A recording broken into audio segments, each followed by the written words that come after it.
Estimados alumnos, hoy vamos a continuar con el tema de la comprensión y la producción textual. Este enfoque está marcado por la pragmática y la lingüística textual. Por lo tanto, bajo esos conceptos y categorías, vamos a tratar de explicar cómo el proceso de lectura, como el de la producción textual, siguen los mismos caminos, especialmente el de la memoria que ya hemos explicado en las diapositivas anteriores.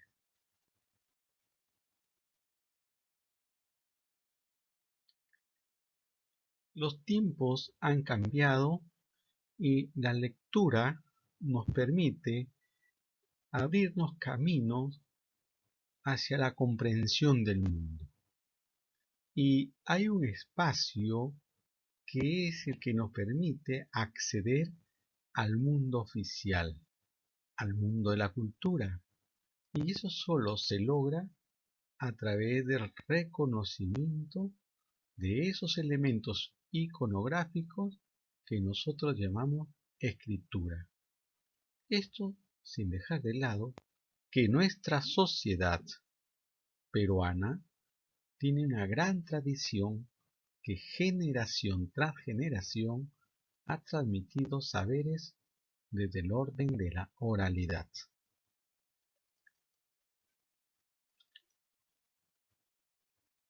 Veamos.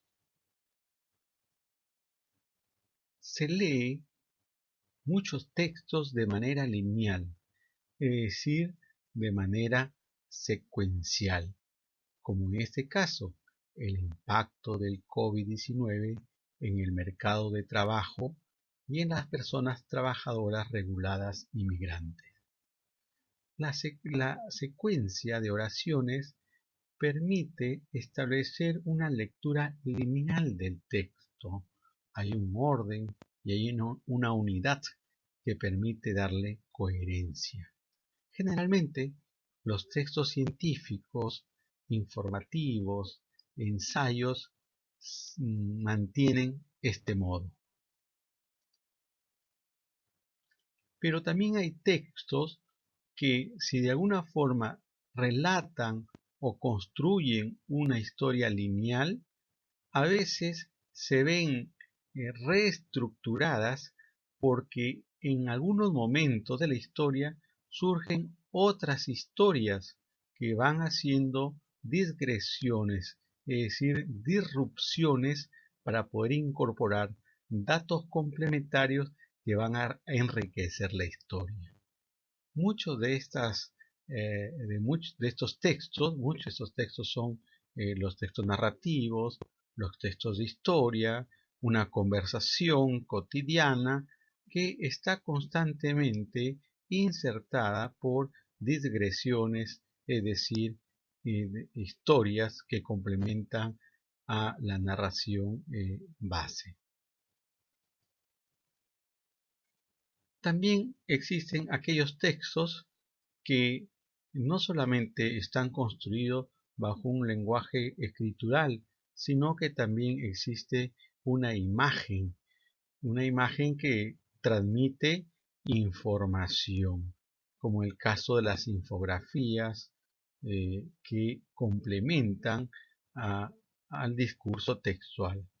Generalmente el texto o los textos que se usan en los medios de comunicación usan este tipo de lecturas de infografía porque le da una visualización de aquello que se quiere contar o informar.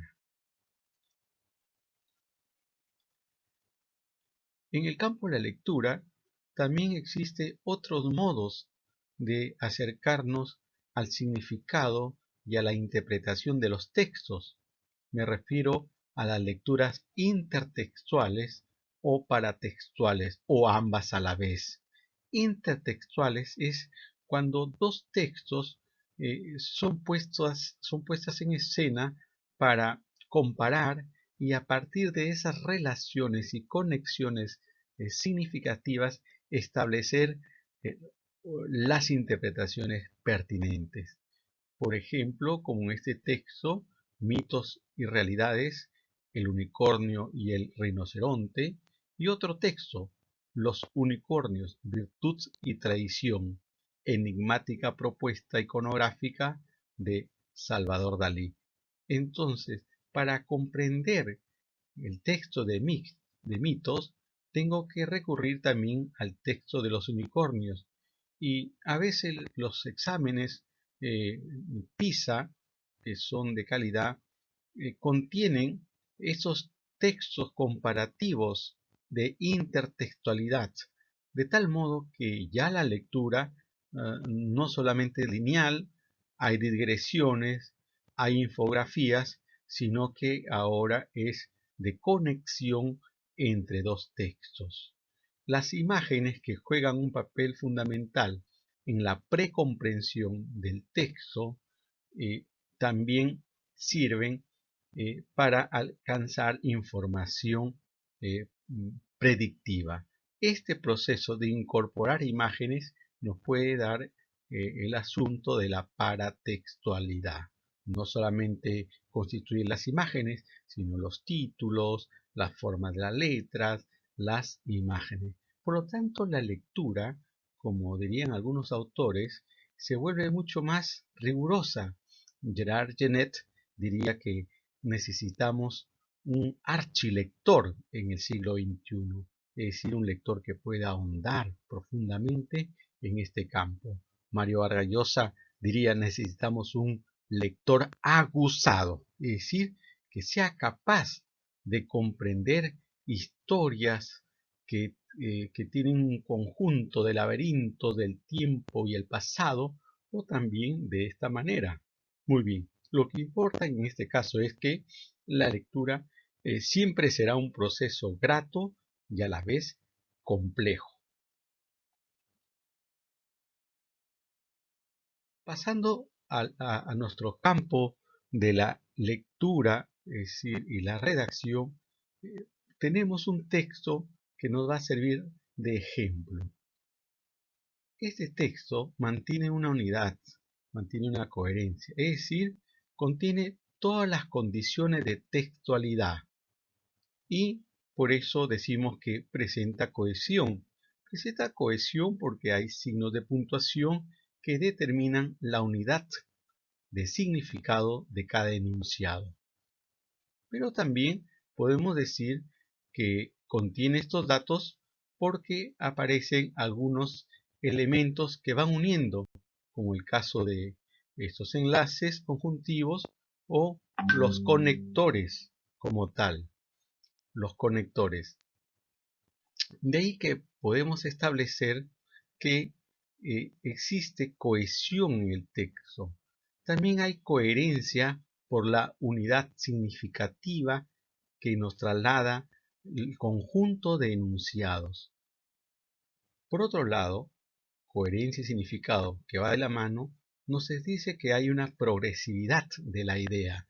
Estas flechas indican que la idea avanza, que va siendo desarrollada de manera paulatina y justificada sin encontrar en ningún momento una idea de oposición o contraste. Por eso podemos decir que en este caso hay progresividad. La progresividad también puede darse con una idea opuesta que indica posteriormente la continuidad. Este texto, como todo discurso, contiene actos intencionales, es decir, propósitos que se quieren expresar y manifestar. Entonces, contiene una intencionalidad y también una clausura o cierre, es decir, que termina la idea del texto ratificando lo que dice al inicio. El liderazgo pedagógico e instruccional influye mucho más en el desempeño escolar. Y es que acá al inicio mencionaba algo similar. Los estudios internacionales sobre eficacia escolar señalan que el liderazgo pedagógico del director es una de las variables que influye en la eficacia de la escuela. Muy bien, un texto bien redactado tiene que tener estas condiciones de textualidad que no podemos dejar de lado. Cualquier elemento que distraiga a estas condiciones de textualidad hará perder la lectura y por lo tanto el significado textual. Veamos. Conocimientos básicos y estrategias globales para la comprensión textual. Tenemos el siguiente texto.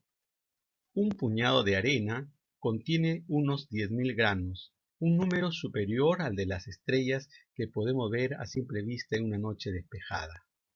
Pero el número de estrellas que podemos ver es solo una mínima fracción del número de estrellas que existen.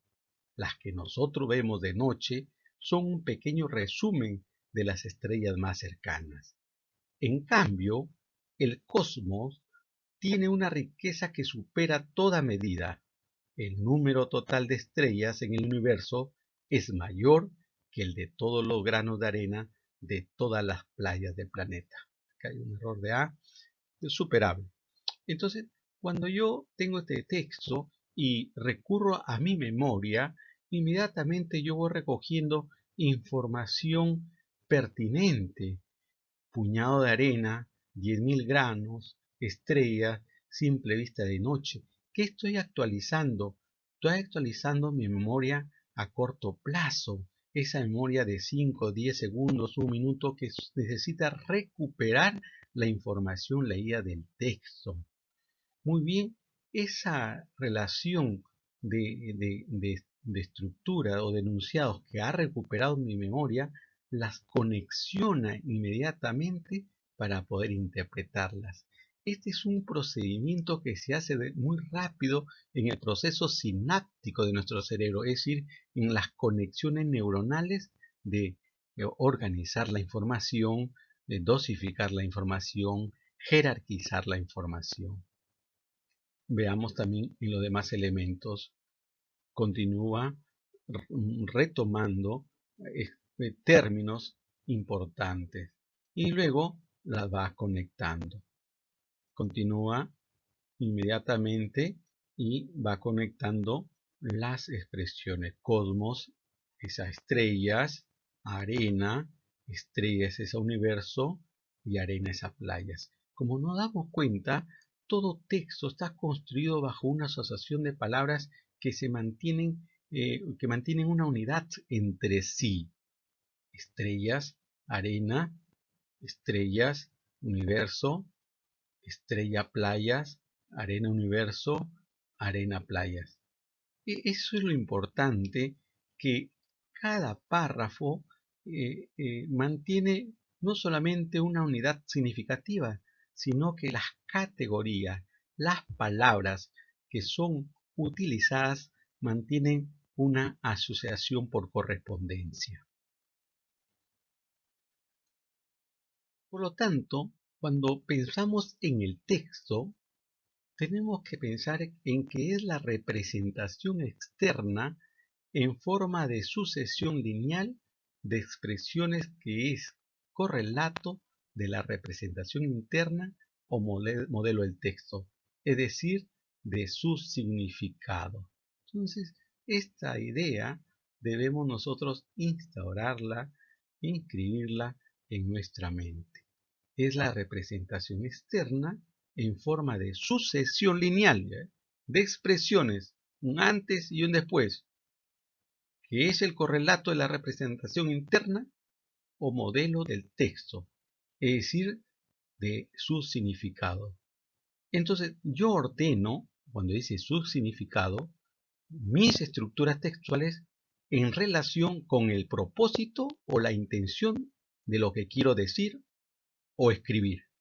Qué interesante.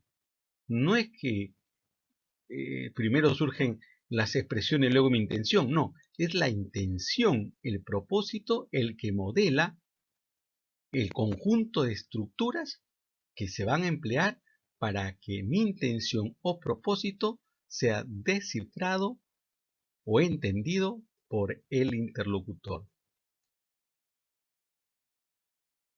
Continuando con el trabajo, vamos a observar el análisis de una oración desde el punto de vista pragmático. Tenemos la oración "el mayor mal del hombre, la envidia". Nos damos cuenta que la envidia constituye un elemento de mayor peso en la medida que explica a la primera proposición, y esto se debe al elemento del signo de puntuación de los dos puntos. Los dos puntos lo que logran es que el enunciado posterior explique, no complementa, explica al enunciado anterior. Entonces tengo la oración "el mayor mal del hombre, la envidia". Continuando con esto, nos damos cuenta que esta oración mantiene una unidad. A este enunciado, que ya nos es conocido, se conoce como tema. ¿Qué es el tema? Es la información ya conocida por los interlocutores. Todo tema trata de incorporar una información nueva. Esa información nueva se conoce como rema. Entonces, este enunciado está formado por tema y rema. Tema: el mayor mal del hombre. ¿Cuál es la información nueva que nos dan? La envidia. Constituiría el rema. Continuando con la oración, nos damos cuenta que del punto seguido continúa: la envidia corroe el alma. El autor ha transformado el rema, que era información nueva, ahora ya en una información conocida, que es el tema. Este tema inmediatamente nos lleva a otra información nueva, es decir, al rema. ¿Y cuál es la información nueva? Porque ya sabemos que envidia era información nueva, ahora pasa a ser conocida. Entonces la información nueva que nos dan es que corroe el alma. Es la información nueva. Qué importante. Cuando uno escribe la primera oración, usted tiene dos salidas: o desarrolla la línea del tema o desarrolla la línea del rema. En este caso, el autor ha decidido desarrollar el tema de rema. El rema lo ha transformado en tema y nos va a incorporar una nueva información. Eso es la coherencia. No puede escribir usted porque cree que discurre sus ideas, sino que hay un orden, una lógica de relación y conexión de enunciados. En un tercer enunciado vemos que el tema ya es conocido y el tema que ha sido antes un rema, ahora se ha transformado en un rema. Es la información nueva. Es decir, que la envidia como corroe el alma, es decir, nos hace sujetos solitarios y viles. Qué importante. En esta tercera oración le antecede la segunda y le antecede la primera. Mi memoria me permite guardar esta información para mantener la coherencia, es decir, la unidad textual de estos datos.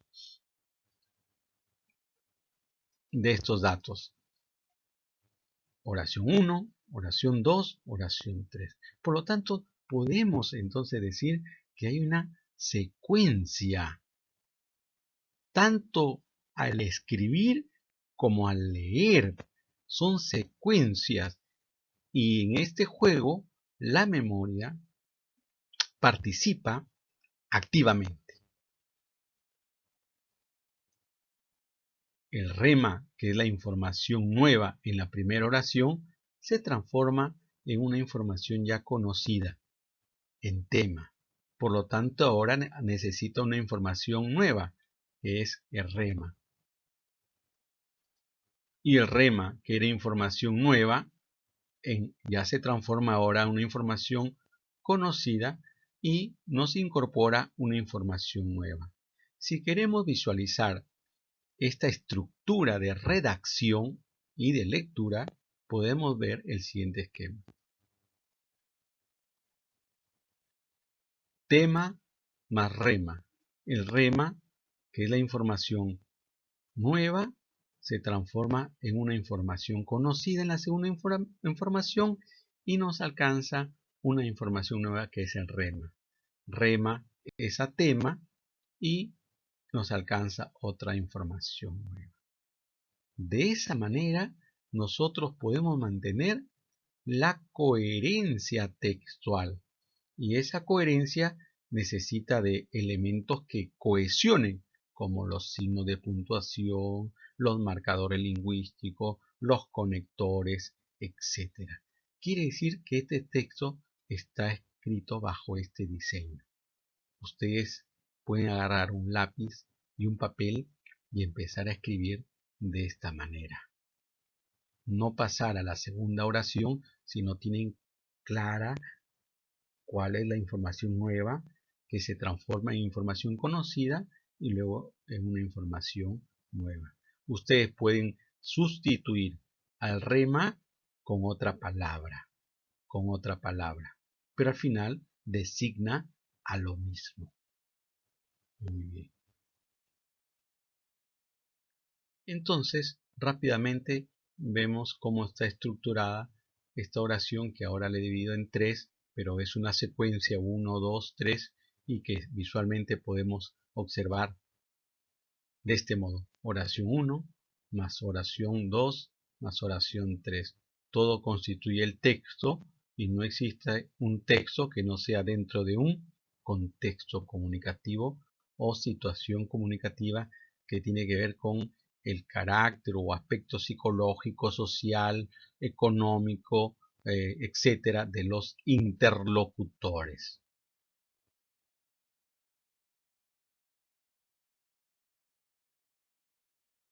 Vamos a observar la estrategia, progresión temática, tema y rema. Progresión lineal. Podemos observar en este caso ya en un texto mucho más complejo.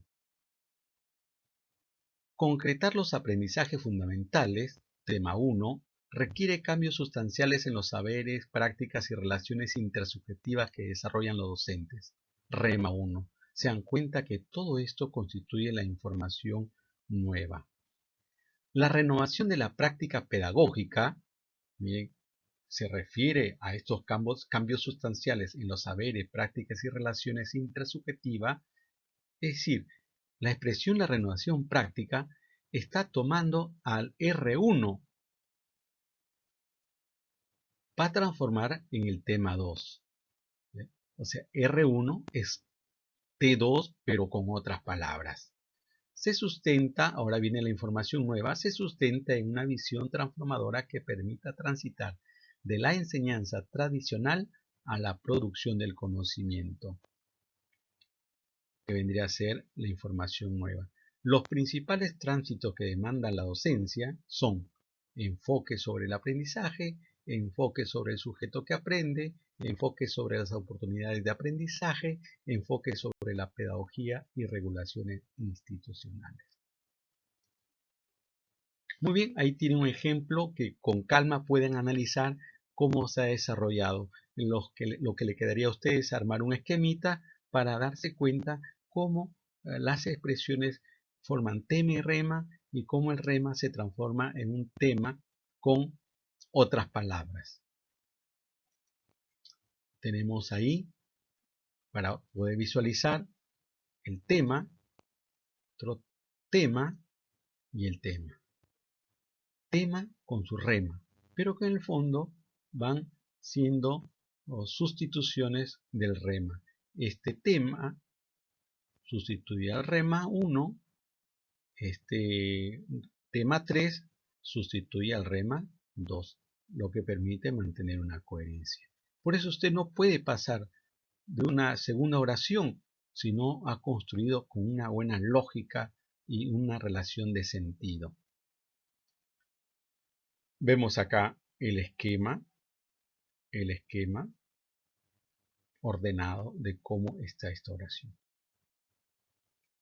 Tema más rema 1, el rema 1 se transforma en tema 2, más sus R2, y el tema 3 deviene del R2.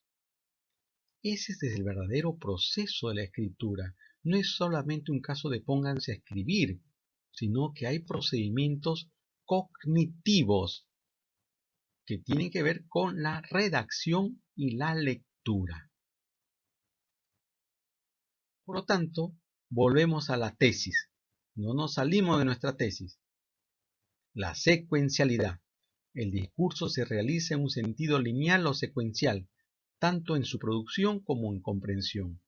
Se debe enunciar e interpretar de acuerdo a la información precedente, que es lo que ocurre en la así llamada coherencia. Ello involucra cierta funcionalidad. Los elementos últimos se relacionan con los anteriores. Así nos damos la oportunidad de reinterpretar o corregir información o contenido. Muy bien, enfatizamos entonces en el carácter de la secuencialidad. Veamos otro aspecto, muy rápido, el párrafo. El párrafo es una unidad formal y significativa amplia.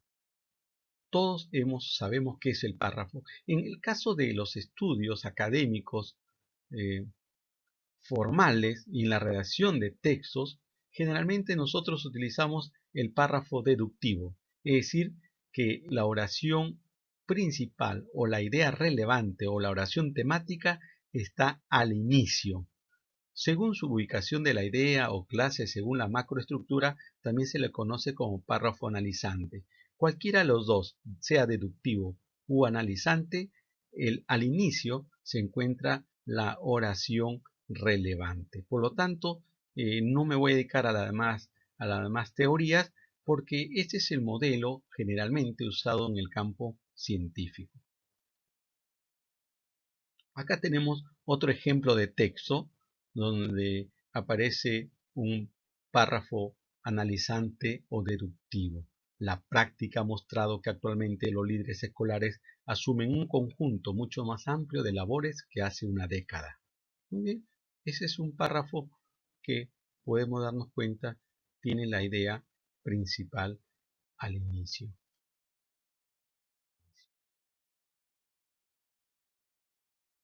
Vamos a ver otro aspecto de la producción textual. Progresión de tema constante. Tenemos esta oración, y esta oración que está compuesta por varios enunciados. Habla de las profesiones. Muy bien.